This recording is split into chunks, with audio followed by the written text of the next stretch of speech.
Picture this: a 68-year-old accountant, a woman who balances ledgers and cross-reference tax codes with surgical precision. Suddenly, she stops recognizing her own grandchildren. She stares blankly at a calculator, a tool she'd mastered for decades, completely lost. Her family, devastated, hears the crushing label Alzheimer, fast decline. It's a diagnosis that feels like a one-way street, a tragic inevitability. But then, just 6 months later, after a routine medication review, something incredible happens. She's not just recognizing faces again, she's back to tackling challenging crosswords and whipping up her famous lemon bars. So what on earth changed? Just one tiny yet monumental thing: they pulled the plug on a daily pill her cardiologist had confidently called perfectly safe. And here's the kicker: that pill isn't some obscure rare medication. It's likely sitting in half the medicine cabinets in America right now. So before you or a loved one accepts a dementia diagnosis as just the fate, let me ask you a question doctors rarely volunteer. Could a hidden poison, something you swallow, spray, or rub every single day, be faking permanent dementia? Well, for that you have to stick around, because today we are going to unpack the exact toxins, the red flag symptoms you absolutely need to know about, and even the specific ICD-10 code that can flip a hopeless label into a reversible, life-changing win. You know, drug-induced dementia isn't some obscure footnote in a dusty medical textbook. It's a full-blown chapter, often hidden in plain sight within our healthcare system. Clinicians might call it secondary dementia due to intoxication, but for us it's easier to think of it as your brain on slow motion overdose. Instead of the telltale plaques and tangles we associate with Alzheimer's, we are talking about neurotransmitters, those crucial chemical messengers getting gunged up or their pathway blocked by everyday chemicals. The result? It looks eerily identical to other forms of dementia: memory loss, foggy reasoning, unpredictable mood swings, and a general decline in cognitive functions. But here's the critical difference: the underlying damage is often functional, not structural. What does that mean in plain English? Well, it means your brain isn't necessarily decaying, it's just not working right because of something which is interfering with its normal processes. And translated into even more simply English: remove the poison and you can often resolve the problem, provided you act before genuine, irreversible brain damage sets in. So why do doctors miss this? Well, it's complicated. The symptoms often creeps in gradually, mimicking the subtle changes we might mistakenly attribute to normal aging or benign mild cognitive impairment. It's easy to shrug off a forgotten name or a misplaced key as just getting older. Meanwhile, the true culprit keeps dripping into the bloodstream, slowly but surely, turning a temporary hiccup into what feels like a permanent curse. So think about it. An acute toxic exposure might look like delirium, with its sudden onset and fluctuating consciousness, but chronic low-level exposures can be far more insidious, gradually eroding cognitive function until it strongly resembles a neurodegenerative disease. This slow creep makes it incredibly difficult to pinpoint the exact moment things went wrong, leading many down the wrong diagnostic path entirely. Alright, let's meet the lineup of these sneaky brain-fogging agents. These aren't just theoretical threats.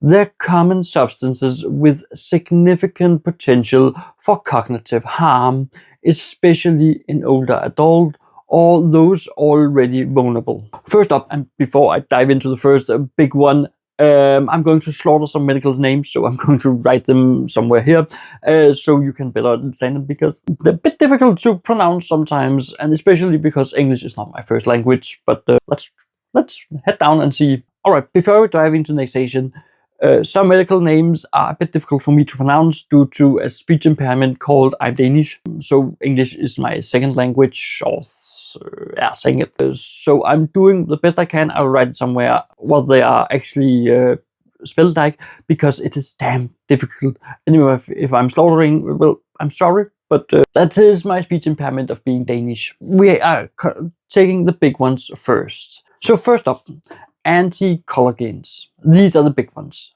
Think common bladder pills like oxybutyn, sleeping aids containing diphenhydramine, alright, something like that.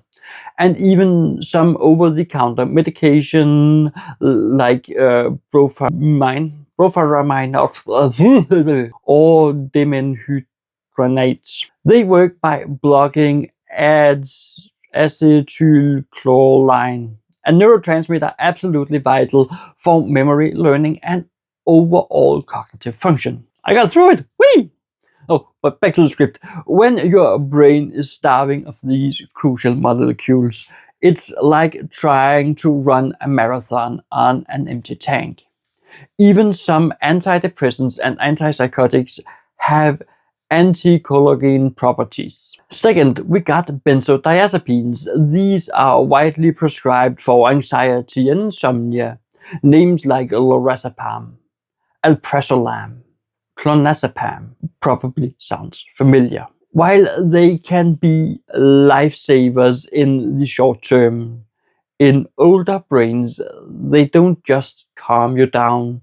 They can sedate neurons into a stupor. They enhances the effect of a calming chemical, but too much calming can lead to significant cognitive impairment. And that includes memory loss issues and impaired coordinations. Plus, withdrawal from these drugs can be incredibly challenging and dangerous if not done under medical supervision. Third, proton pump inhibitors, PPIs. Well, I use those for reflux like millions of other people, so they might be why I can't pronounce the medical words. Worth a thought. But back to the script. Medications like omeprazole or pantoprazole can slash your body's absorption of essential micronutrients like vitamin B12 and magnesium. These aren't just nice to haves. Your hippocampus, the brain's memory hub, desperately needs these nutrients to store new memories and function properly. Chronic deficiency can slowly starve your memory circuits. Fourth, we have corticosteroids at high doses. Think prednisone burst for severe asthma attacks or rheumatoid flares. While powerful anti-inflammatories, they can trigger what's known as steroid psychosis, which can unfortunately slide right into dementia-like symptoms. Long-term use of high doses can lead to structural changes in the brain, like decreased hippocampal volume, impacting memory. Fifth, certain chemotherapy agents, phenomenon often dubbed chemo brain or chemo fog. Drugs like methotrexate and 5-FU, notorious for crossing the blood-brain barrier and causing inflammation in the brain's white matter. Patients often report memory lapses, difficulty in concentrating, and a general mental fog that can persist long after treatment ends. Sixth, heavy metals. These are insidious. It is something like lead, often from old pipes or paint, mercury from certain fish or dental amalgams, and arsenic from tainted well water can be profoundly neurotoxic, even at a few parts per billion. They disrupt neurotransmitter function, induces oxidative stress and damaged nerve cells, leading to a host of neurological and cognitive problems. And if you thought we were finished, no, we got the seventh solvent like toluene and benzene. These are often common in paints, varnishes, cleaning products, and even hobby glue. They're highly lipid soluble, meaning they readily permeate and accumulate in lipid-rich brain tissue, dissolving myelin, those protective sheets around your nerves, much like a paint thinner dissolves varnish. Chronic exposure can lead to reduced neural plasticity and neuroinflammation. And we even got an eighth one, organ phosphate pesticides. Born from nerve gas, these compounds are now sprayed on our apples and strawberries. They interfere with acetylcholine, leading to a range of cognitive and neurological issues. Even low-level long-term exposure has been linked to impaired cognitive function, affecting memory and information processing speeds. Any of these can masquerade as dementia. Stack 2 or 3 together and you got a polypharmacy bomb. Especially since older adults are more susceptible due to changes in drug elimination and increased blood-brain barrier permeability. How much can get through the blood-brain barrier. These cumulative effects is often overlooked, leading to a compound of cognitive decline. Here's where the seemingly dry topic like medical coding actually saves brain and redirect lives. When a patient persists with confusion and cognitive decline, the diagnostic process should prioritize identifying the toxic triggers. This means the doctor should list the specific intoxicants first. For example, T44.1X for anticholinergic poisoning or T65.9 for an unspecified toxic effect. After that, and only after, comes the F02, the dementia flag. But F0.2 isn't just a blanket term, it's redefined with severity digits. F0.2A for mild, B for moderate, C for severe.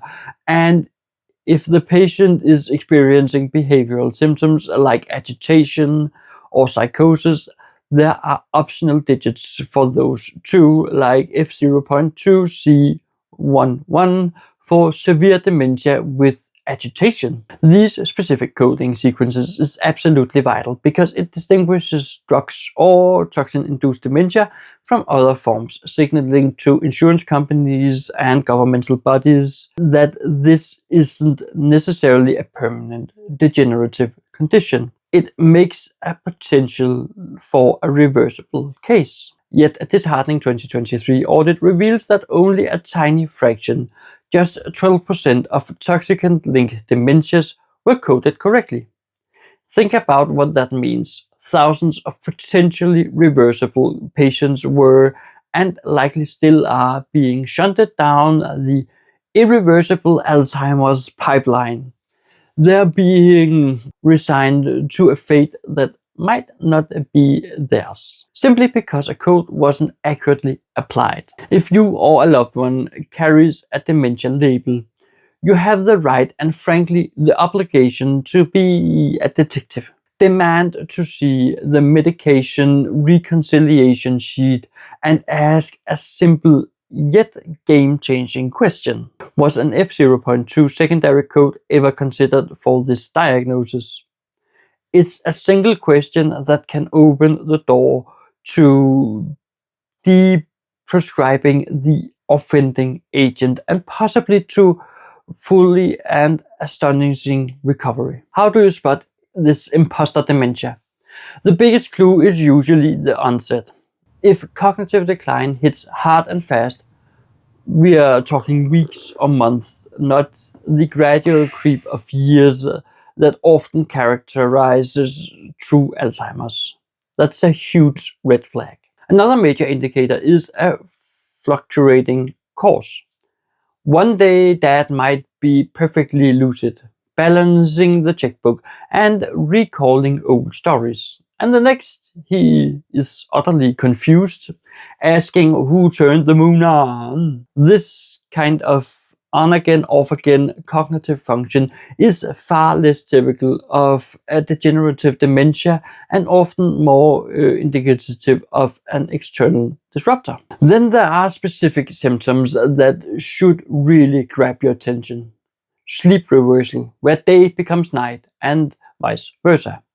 Vivid visual hallucinations, seeing things that isn't there, rather than auditory ones. And tremors that doesn't quite fit the classic three heads rhythm of Parkinson's disease. These distinct neurological signs often point directly to drug or toxins, not to typical neurodegeneration. Finally, always consider the timing. Did the memory cliff appears right after a new prescription started, perhaps after a home renovation project that involved new paints or glue, or maybe following a garden spray session? If there's a clear temporal link between a new exposure and the onset of symptoms, that connection is, well, too important to ignore. If any of these red flags pop up, don't just accept the vague explanation. Push for a full toxicology screening and critically a pharmacist-led medication review. Document everything. Dates, symptoms, new exposures, conversations with doctors. You are not just observing, you are building a case, a critical piece of evidence for an ICD-10 rewrite that could qualify the patient for detox and recovery instead of a one-way ticket to daycare. Okay, you've identified a potential toxic culprit. Now what? This isn't a quick fix, but it's a powerful pathway to recovery. Step 1. Deprescription. But with caution, never go cold turkey on medication like benzodiazepines or steroids. These require careful medical supervised detoxification to avoid dangerous withdrawal symptoms. Your doctor or pharmacist can help you devise a safe schedule. And never just go off a medication without consulting a doctor first. Step 2. Replete vital nutrients. Many toxins or medications deplete essential brain supporting nutrients. Think about B12 shots, crucial for nerve health. Magnesium glycinate for neurotransmitter balance, and high quality omega-3 fatty acids to help remyelinate nerves and support overall brain structure. Step 3. Add neuroplasticity firepower. This is about helping your brain heal and rebuild. Moderate aerobic exercises isn't just good for your heart, it dramatically increases brain-derived neurotropic factors, BDNFs, sometimes by as much as 300%. Think of BDNF as a miracle grow for your neurons, stimulating new connections and improving cognitive functions. Activities that combine physical movements with cognitive engagement, like dancing or martial arts, can be particularly effective. Step 4. Eliminate ongoing exposures. This is crucial. Swap out chemical-laden cleaners for simple microfiber cloths and water or neutral alternatives. Install a high-quality reverse osmosis filter for your drinking water, especially if you live in an area with high particles in the water. They may be under the legal limit, but above what your brain can manage. And when it comes to food, prioritize buying organic for the Dirty Dozen produce list to minimize pesticide exposure. And step 5, reassess cognitive regularity. Don't just wait and hope. At the 3 months mark, ask for another objective cognitive assessment, like the Montreal Cognitive Assessment. If a toxin truly was the villain, families often report seeing a 5-point jump or more. The stories are powerful.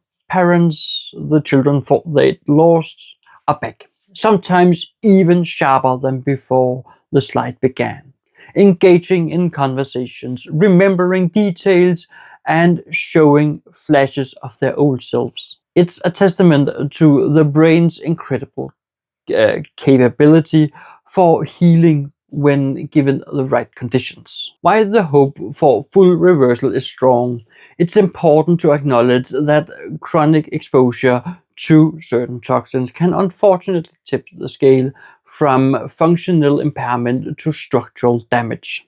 This means visible changes on brain imaging, like cortical atrophy on an MRI, that's shrinking of the brain tissue, gliosis on a CT scans, scarring in the brain, or a slowed theta wave on an EEG. If imaging shows these kind of structural changes, full reversal might be off the table. However, even in these cases, stopping the toxin exposure is still profoundly important. It halts the progression of further damage, preventing a bad situation from getting worse. And here the focus shifts to rehabilitation and compensatory strategies. These might include using large printed calendars, setting up voice assistant reminders, or organizing medication with time pill boxes to manage daily tasks. Crucially, maintaining social engagement and purposeful activity helps keep surviving neurons firing, preserving as much cognitive function as possible. Even a partial recovery can restore significant autonomy for daily living, saving tens of thousands of long-term care costs. More importantly, it gives families back precious moments of recognition, connection, and joy. A priceless return. If this is the first time you're truly hearing that dementia could be a pill, a chemical, or an environmental exposure instead of an irreversible prognosis, then hit that share button right now.